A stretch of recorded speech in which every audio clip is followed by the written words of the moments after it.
At the end of your life, what will be your legacy? What will you leave behind for future generations? For the world, join the World Messenger, Izabela Lundberg, each week as she brings you a new distinguished guest from the business, sports, or entertainment world to share their success, their struggles, and their lessons. They will share their insights into current hot topics that affect everyone. Izabela facilitates an intimate, vulnerable environment to find the true value of humanity and real leadership.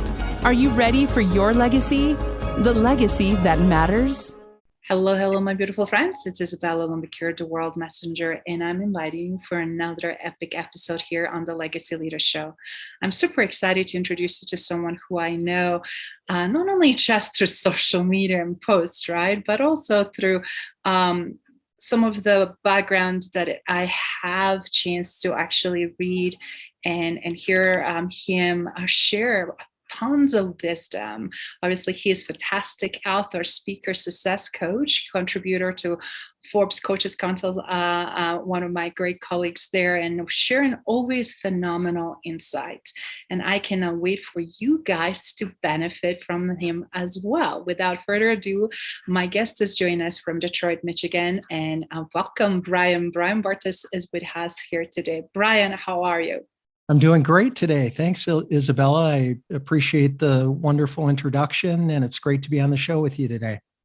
Fantastic. Likewise, it's absolutely great to have you as a guest because I know how much breadth and width you have, and I really want to make sure that others also can really get a great reminder, but also great learning opportunity from you today. First of all, how is everything in Michigan? Because I'm here in Colorado, we're kind of snowed in a little bit in some parts of it, up in the mountains, quite cold. But I'm curious, how is everything going in your neck of woods? Things in Michigan are very cold. We don't have quite as much snow probably as you do in Colorado, but we do have a little bit. It was interesting. We got some snow, I think in maybe November or early December, and then it actually all melted right before Christmas. So we didn't have a white Christmas, but we've since had a little bit of snow, and we definitely have the cold temperatures of winter, much to my chagrin. But it's a really beautiful time of the year in Michigan. And the wonderful thing about Michigan is we have all the four seasons. And I really love the fall, and I sort of endure the winter. And before you know it, it'll be summer again. So that's the way it works.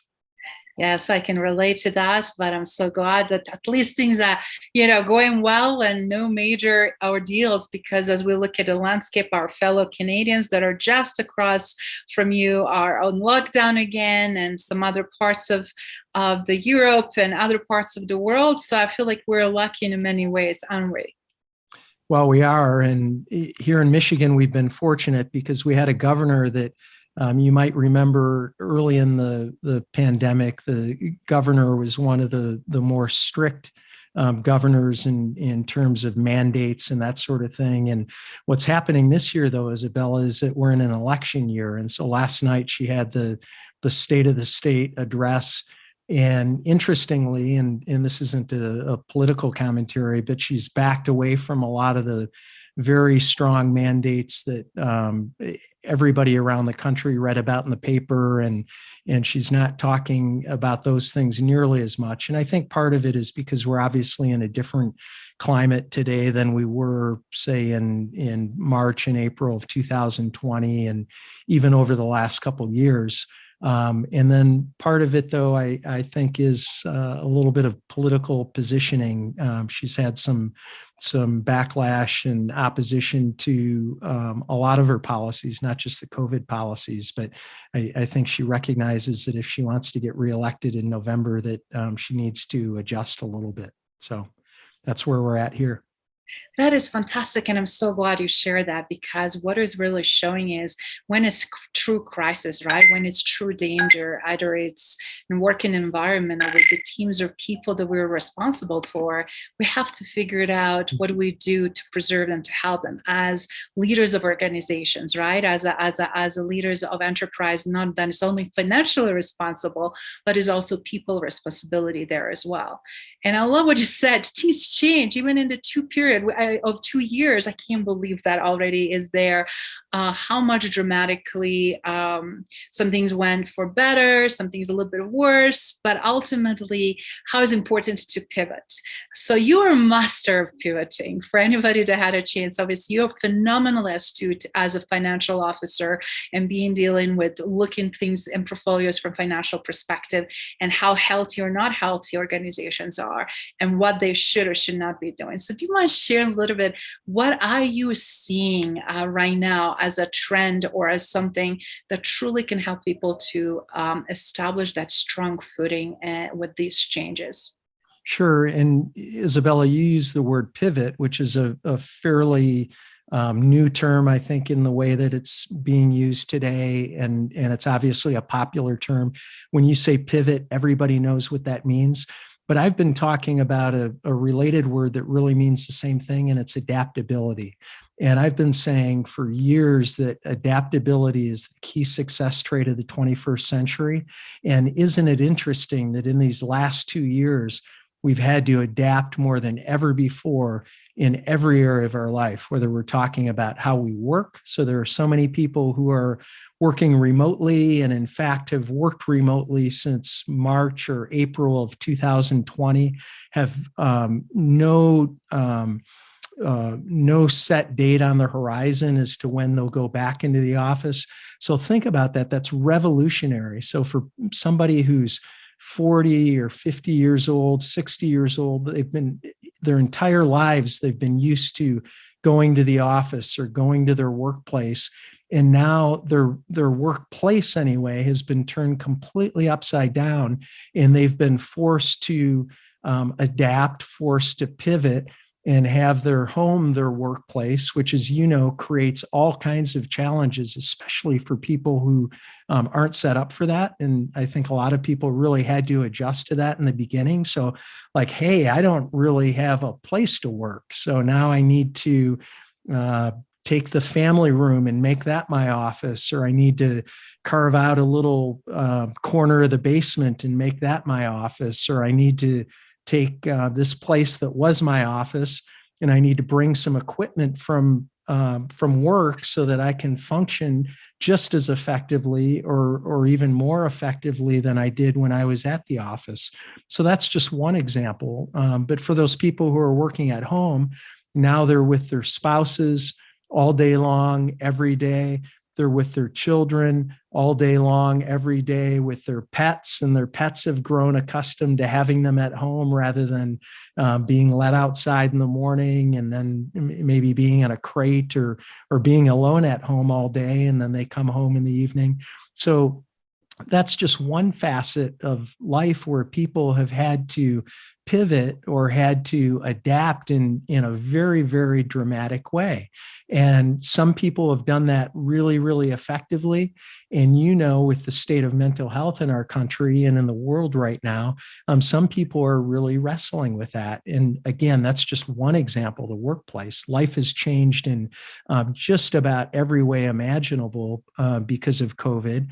And now I think people are adjusting to it. They're acclimating to it. They're figuring out how to make life work in spite of those changes that are needed. And other people are still trying to figure that out. But one thing is for sure, it's different. It's here to stay. We're not going to go back to the way it was in 2019. Hopefully things ease up a little bit. Hopefully the virus eases up and people aren't getting sick to the extent that they have been over the last couple of years. But I know that work, life, and life has changed in ways that that we haven't ever seen before in our lifetimes, and in ways that that won't go back for sure, at least not in the foreseeable future. That is such an important aspect, and I'm so glad you shared that, because you were spot on. The changes that we need to embrace, and we need to just find the peace with that, right? And as you said, a lot of people are wrestling, and they're having a hard time, even 2 years into it, to adopt. And do you mind sharing what would be some really good, solid advice to adapt better? to accept what is versus what we really want to, because obviously we can't go backwards. We cannot go what something used to be. And I feel like either we have a people who live so much in the past, and or people who just want to get out of this and live so much in the future that we forget what is happening right now and how to navigate. And we can't escape what is happening right now. So do you mind give a little bit of tangible advice, since you have such a great insights on that? Sure, you're right.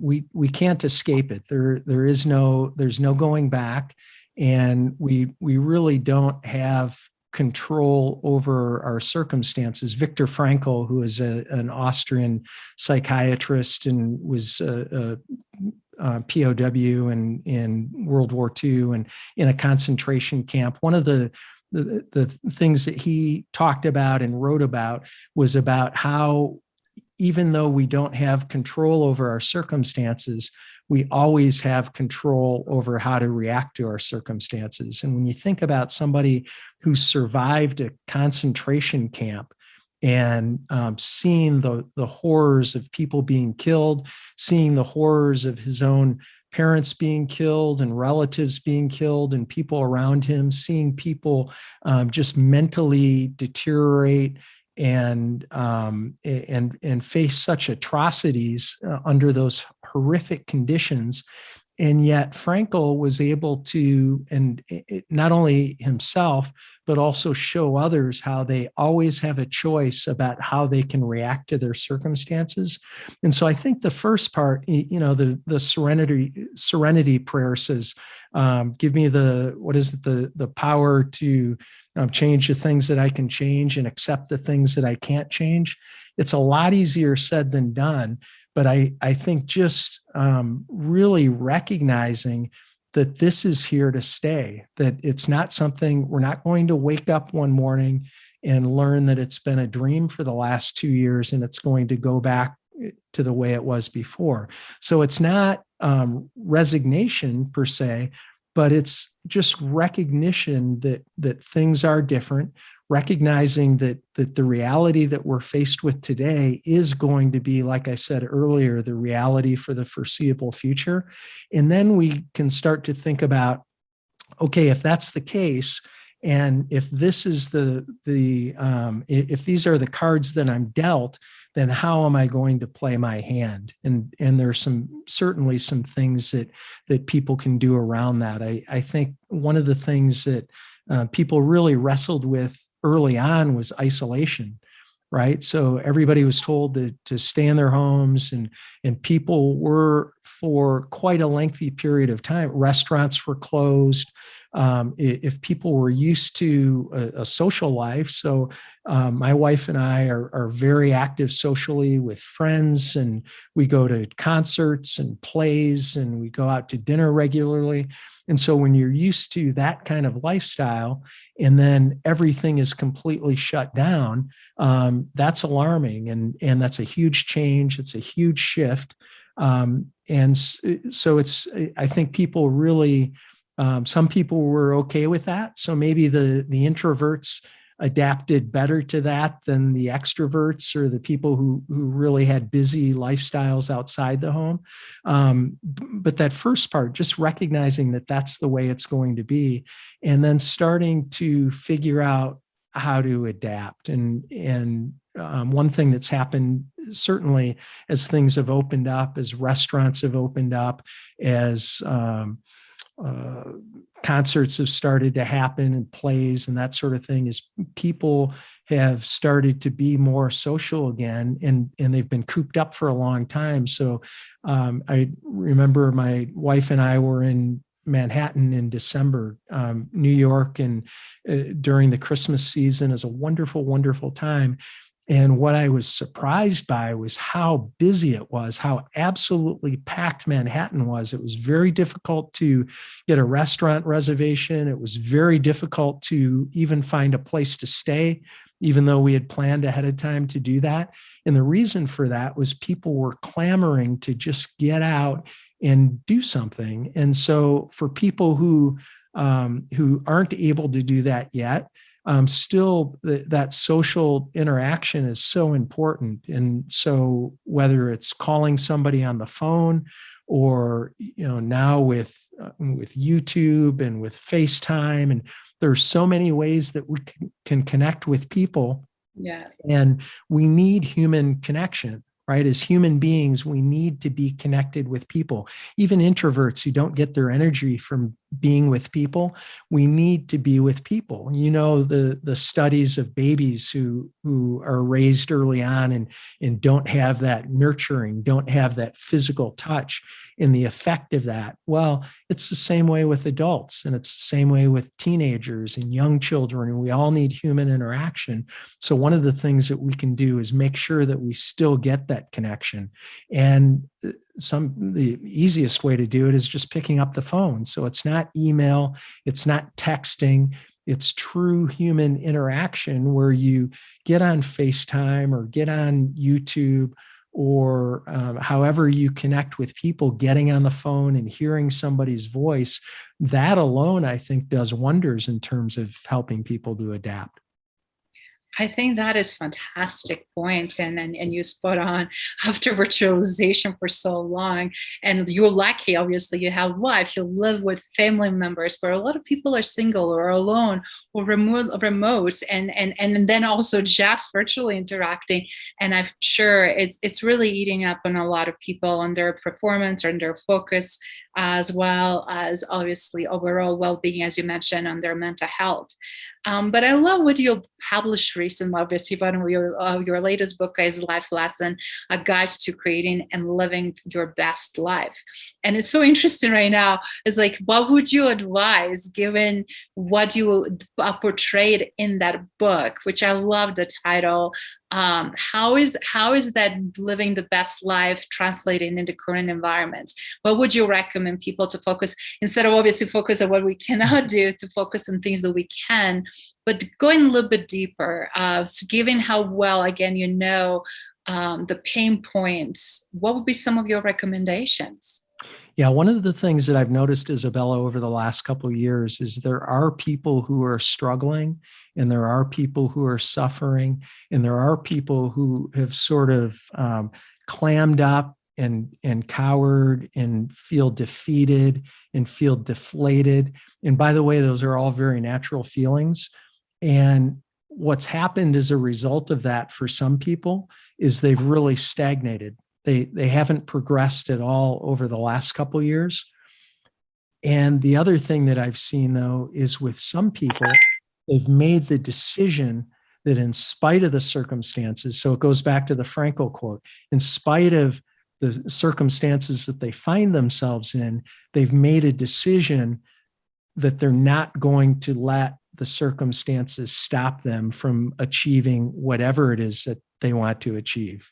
So whether it's business goals, whether it's financial goals, whether it's relationship goals or health or fitness, they've just decided that in spite of the circumstances, they're going to do whatever it takes to be successful. And so that's what I recommend is realizing, again, going back to what we were talking about earlier, realizing that there are certain things that we're just not going to be able to control. So if the governor in Michigan tomorrow decides that the restaurants are going to be closed down, then we're precluded from dining in restaurants, right? But there are a lot of things that we're not precluded from doing. And so the people I've seen who have navigated through this storm the best are the people who realize that there are going to be storms. There are people who realize that there are going to be negative things that happen in life. And sometimes they're as big as a pandemic, but usually they're much smaller, like obstacles just getting in the way. Things happen, a door closes, or something happens in life that prevents somebody from accomplishing what it is that they want to achieve in a certain day, but they don't let them stop them. And there are a lot of people in the world right now who have decided that even a global pandemic will not get in the way of them achieving their goals. And so the first part of that is making that decision, right? Deciding that I am going to accomplish whatever I set out to accomplish, even in the midst of a global pandemic.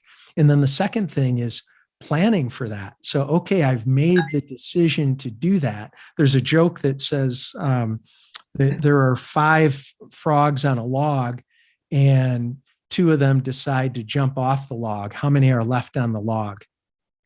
You know the answer to that? I'm sorry, how many just started with? So there are 5 to start. Got it. And 2 decide to jump off. How many are left on the log? 3. No, there are 5 left on the log, because simply making the decision to jump doesn't mean they jumped. They're still on the log. So that's the second part, is they actually need to take action. And so there are a lot of people who have decided certain things. And by the way, this is true whether we're in the midst of a pandemic, or it was true 3 years ago and 5 years ago and 10 years ago, and it'll be true 20 years from now, that there are people who make decisions to do something, but they don't get off the log. And so they don't have a plan for how they're going to do what it is that they've decided to do, and they don't take action. That's I get asked a lot of times. So Life Lessons is 14 lessons about life. And I maintain that this was a book that I wrote originally. I wanted my kids to read. We have 4 children, and they're all adults now, and they could speak and write and teach on all 14 of these lessons, because the lessons have been instilled in them their entire lives. But I've maintained that these are the lessons that if you practice these success strategies, then you will become successful, whatever the environment is. And I get asked, what's the most important one? And it's really hard to, they're all important, is the answer I give. But if I had to get pinned down to just one thing, what's the one thing that you absolutely have to do in order to be successful? It's to take action. Right? It's not enough to just decide, because if you're that frog on the log and you've decided to jump off, but you never take action, then you're going to be on the log your whole life. And so massive action is really the way to create massive success. I love that analogy. And obviously we're listening from Success Coach, who is expert on the success. And what amazing upbringing for your 4 children to be able to not only to have that foundation, because we know how important it is, foundation and mindset, right? And also believing that if you do or not do certain things, obviously, you know, what drives you, right? Either you're going to succeed or not. And I love that you pointed out with the frogs, action without action, nothing is occurring, nothing moves forward. And right now we're seeing a lot of people paralyzed in fear. Interestingly, stock market shifted. Interestingly, regulations started limiting, again, travel even more so. A lot of countries are now in a lockdown. So when we start looking on all of the landscape, I see people's anxiety going off the roof. And I'm just so glad you changed the script and pointed out in direction of, but what can we still do, and what we're able to do that. So if you don't mind giving some additional aspects of the keys for the success. You mentioned the 14 amazing lessons, and you depict one as obviously action as a pivotal. And I right now can't agree more. But for anyone that are aiming or trying to revisit, or they never really push themselves further than ever before to break those barriers with the fear or lack of confidence, what would you suggest? Because I see a lot of people fatigued and paralyzed, to be honest. Yeah, I'll talk about a couple of my favorite lessons. And the book starts out with sort of philosophically with big. So chapter 1, the first lesson is dream big dreams. So I talk about how if we're going to live life, if we're going to go through this thing called life, why not play big? Why on earth would we want to play small when we are blessed with such an amazing life? And I think most of your listeners are here in the US. They might be around the world, and I'll include people around the world too. If you're listening to this podcast, then you are truly blessed because you're up and you're breathing and you're able to have technology to be able to learn and grow. And I'm a learner. So one of my strengths is learning. And that's also one of the lessons, constant and never ending improvement. Our kids know this term that I use, always learning, always growing.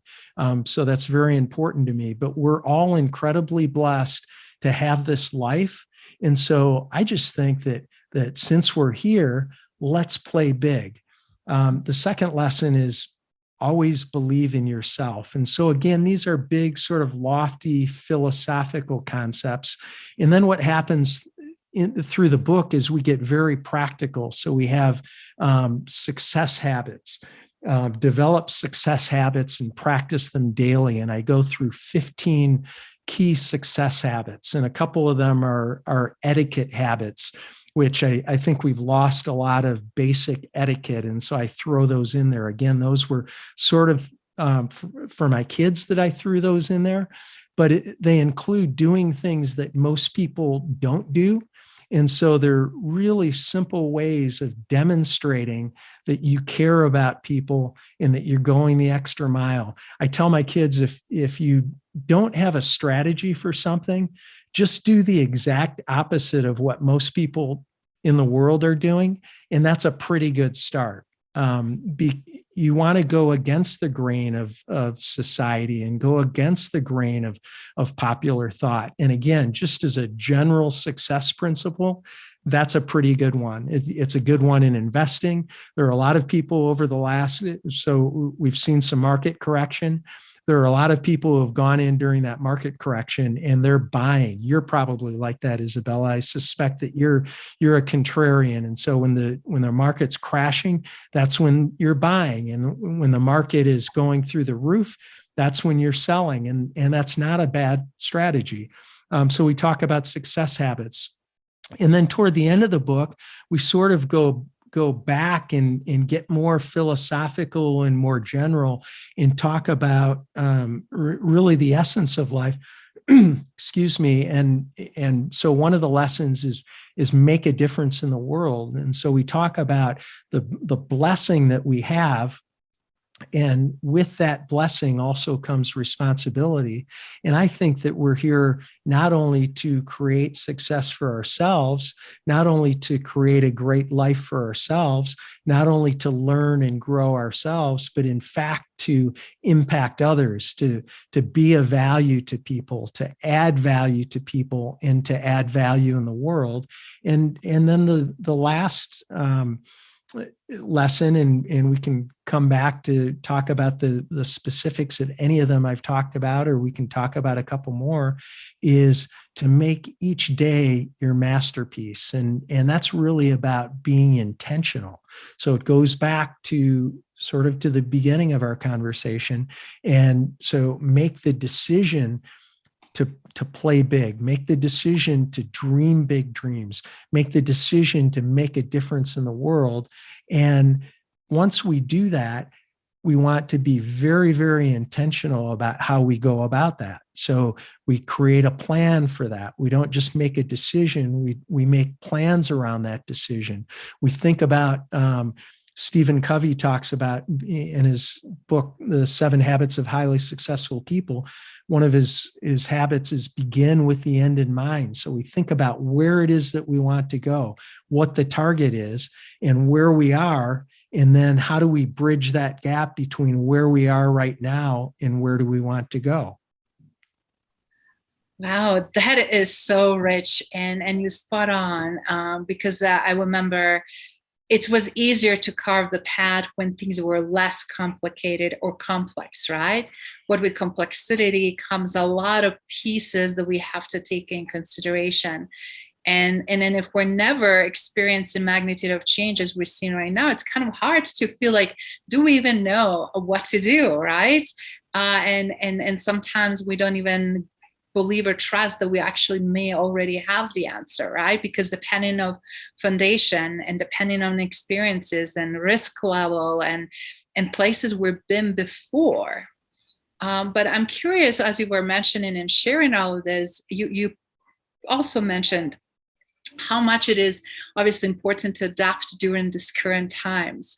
And obviously, as a keynote speaker and a speaker that had a chance to be in the past on so many stages, do you mind sharing parts of some of your keynotes that are so relevant right now, not only what you publish in your book and in these success criteria, but also ultimately for ones that they say, like, if you already know how to walk, you can adjust to this, right? But how to rebuild themselves, because I feel like every single one of us, I'm rebuilding some parts of us, right? As not only we're facing the change, but also dealing with whatever we're processing internally. What would be some of your advice to hone that and feel like we're on top of that game? Yeah, I have a couple thoughts around that. The first part is really the thought that popped into my head when you were talking was thinking about what it is that you want to be when you grow up.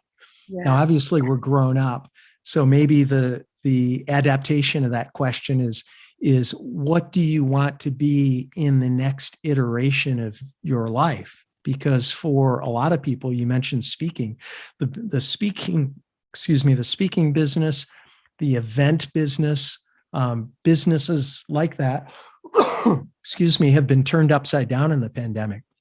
So what's happened is for people involved in those businesses, they've had to adapt. They've had to pivot. They've had to, in some cases, completely reinvent themselves. So for speakers, there isn't a lot of live speaking going on right now. Now, there's more today than there was 6 months ago, 12 months ago, 18 months ago, but there still isn't a lot. And so speakers have started to create online presentations. We're working on an online course right now that, so that's, it takes concepts that I've been speaking about, and this particular program is called Living Your Best Year Ever. It's kind of a crazy time to talk about living your best year ever in the midst of a global pandemic. But in fact, there are people who are living their best year ever. And so we will talk about why that's happening, how they're doing that, and how the people who go through the course can also do that. And the crux of it is really getting very, very clear about where it is that people want to go. So again, it's that beginning with the end in mind.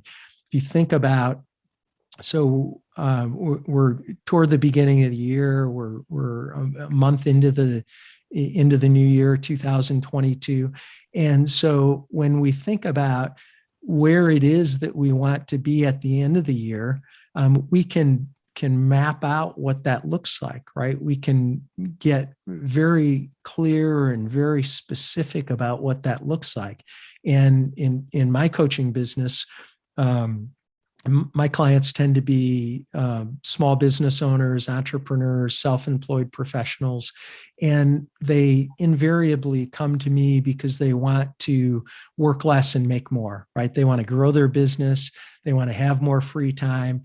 But a big part of our coaching is around the concept of life excellence. And that's my core philosophy. And what life excellence means is that you're growing and advancing and progressing and achieving and being successful in not just your business or not just financially, but in every area of life. So for me, health is very important. Physical fitness is very important. Relationships are extremely important. They're in fact the most important things. And it's interesting that during this COVID time, when I'm talking to people, and so in creating this course, Living Your Best Year Ever, I interviewed 50 successful people, extremely successful people in a variety of areas of life, extensive interview, and have a tremendous amount of data around what's important to people. And the surprise is they weren't really talking about business success, and they weren't talking about financial success. Now, obviously, those things are important on some level, but what they were talking about was more time with their family. And they were talking about health because they had seen people around them who were experiencing challenges with health, or elderly people who were not aging in a healthy way. They were aging in a way that was deteriorating their bodies. And so those are the things that are important. And so again, in the coaching that I do with clients, we look at all of those areas. We look at life holistically and really design the life that you want to live. And so to get, I am circling back to your question. It really starts, Izabela, with designing the life that you want to live and then figuring out how to do that. And so if you reduce it to a recipe, if you like to cook, then let's use the recipe metaphor. I sometimes use the blueprint metaphor. I talk about the Burj Khalifa in Dubai, the tallest structure in the world. Can you imagine if that building, if they had tried to build that building without a blueprint? They never could have done it, right? It would have been disastrous. It never would have worked. And yet, isn't it interesting that that's how a lot of us go through life, that we don't have that blueprint. We don't have that recipe for success. We haven't decided or figured out what we want life to look like, what we want life to be like when we grow up or when we get to the end of the year. And so if we can start by doing that, and we have various techniques that we use to walk people through that so they get crystal clear about what it is specifically that they want to achieve, not just have better relationships or not just be in better health or to feel physically fit. Those are really ambiguous terms, right? And we never know if we're achieving that. Whereas if we set specific, attainable goals that very clearly lay out what we want to look like, and then we design a plan for the achievement of those goals, then just like baking a cake or cooking dinner with a recipe, we have all the ingredients and we follow the recipe and we achieve success. We achieve that vision of what we want life to look like. And people don't have to have all the answers. I think that's one of the big mistakes that people make is they think, well, geez, I don't know how to do that. I'm not a successful speaker, or I'm not a coach, and I don't have these tools on how to achieve goals, and I don't really know how to do that. Well, the good news is that there are ways that we can figure out how to do that. We can look to places for help. We can Yes. One of the big concepts that I'm talking about and writing about more than any other topic right now is the idea of surrounding yourself with success. That happens to be one of the life lessons. But even long before I wrote the book Life Lessons, and long after everybody's forgotten about the book, that concept of surrounding yourself with success will remain as one of the great success principles. And so for the people watching this podcast or listening to the podcast right now, that's exactly what you're doing. You have found out about Izabela, and you know that not only is she successful herself, but she's surrounding herself with successful people in her life, in the people that she interviews on her podcast and in her shows, and that she's learning and she's growing and growing in areas that are her expertise and her competency already, and also growing in other areas that probably you don't know very much about. And so that's how we learn and that's how we grow. There's no shame in not knowing about something, but if you don't, if you don't make the decision that you're going to go out and learn, and then you don't, like that frog, you don't ultimately jump off the log, right? You have to take action. You have to, it's okay to not know exactly where you're going, but you have to move. There's another principle called the corridor principle. And do you know about the corridor principle, Izabela? I don't think I do. Please, Okay. enlighten us. The corridor principle, if you imagine a very long hallway or a long corridor, and at the end of the corridor is a door, and that door is the goal. So that's where you think you're going. It's where you visualize going. It's where you want to go. So you've gone through that goal setting process, and you're going to start to go down that hallway, down that corridor toward the door. And what happens a lot in life is that as you're walking down that hallway, that corridor, the door closes at the end of the hallway. And so people get startled by that, like, oh, geez, the door's closed, right? We've all had doors close on us as we pursue our goals. But the interesting thing about the corridor principle is as that door closes at the end of the corridor, there's another door to the right of us that opens. And so we start to go down that corridor, and the same thing happens. We keep going, we keep going, we keep going. We try things, we find out what doesn't work. We have doors that close and other doors that open. But the lesson behind that is it's just like the frog jumping off the log. Had we not started to go down that hallway, had we not started to go down the corridor, then those other doors wouldn't have opened.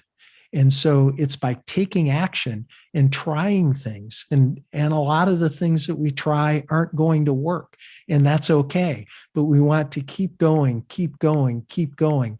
I think about when I was growing up and as a kid in the driveway, and in the summer you'd see ants and you'd see these big ant hills. And of course, as little boys, especially mischievous little boys, would go and we'd dump a glass of water on the ant hill, and the ants would all scatter. And the interesting thing about the ants is they just keep going, right? You can pour water on the ants and they get splashed all over the place, but they sort of maybe they're thrown on their backs and they sort of roll over and they get back on their legs, and they keep going and they keep going and they keep going, and they never stop. And the thing is, with us, it's the same way. If we keep going and keep going and keep learning and keep growing and keep talking to people and keep talking to people who know more than we do, right? If we're the smartest person in the room, then we're in the wrong room. We should go to a different room.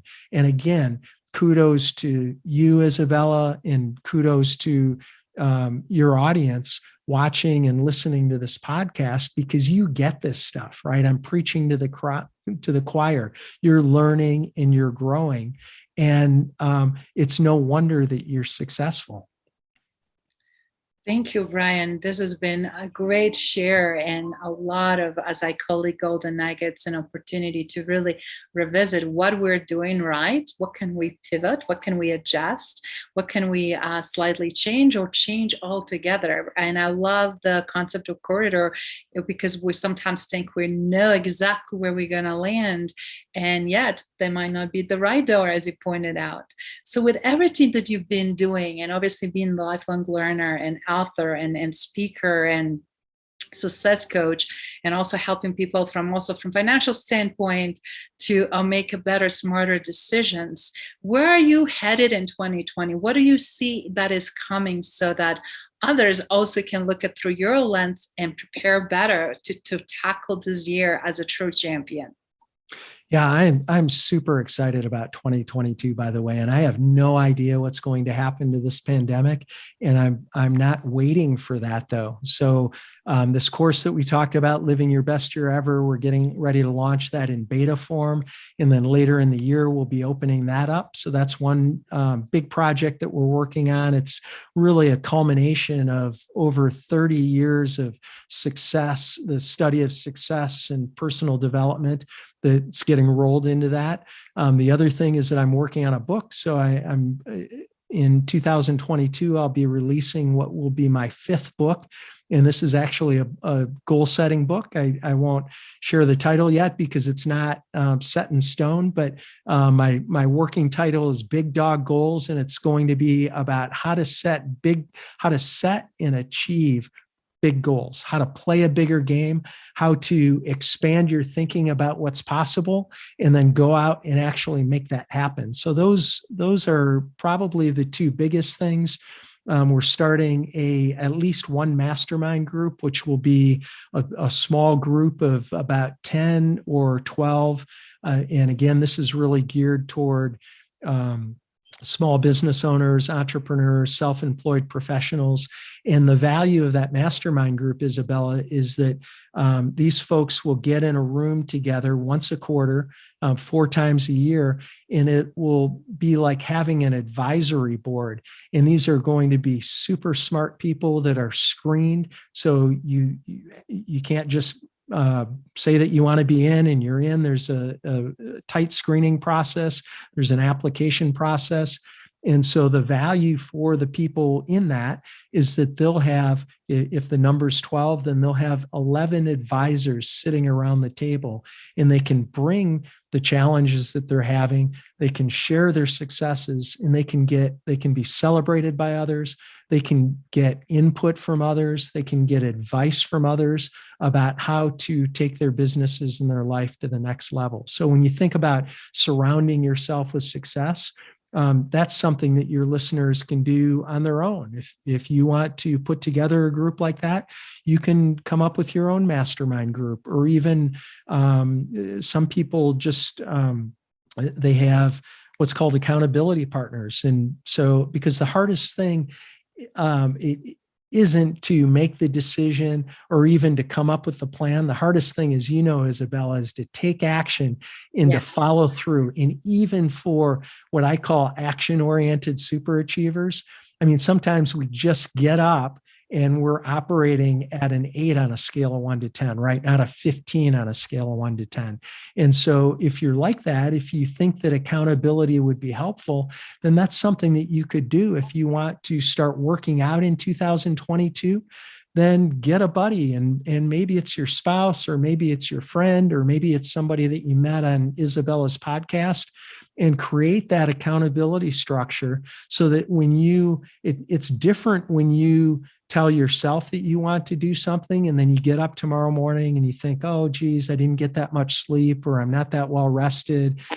If I don't work out today, that's very different than if you have an accountability partner. And I used to have a friend of mine used to come to my house 3 days a week at 5 o'clock in the morning. Can you imagine? And he would run over. He lives a couple miles from my house, and he's a big runner. And so he would run over 3 times a week. And I just had to make sure the side door was open and the coffee was made, and he would come.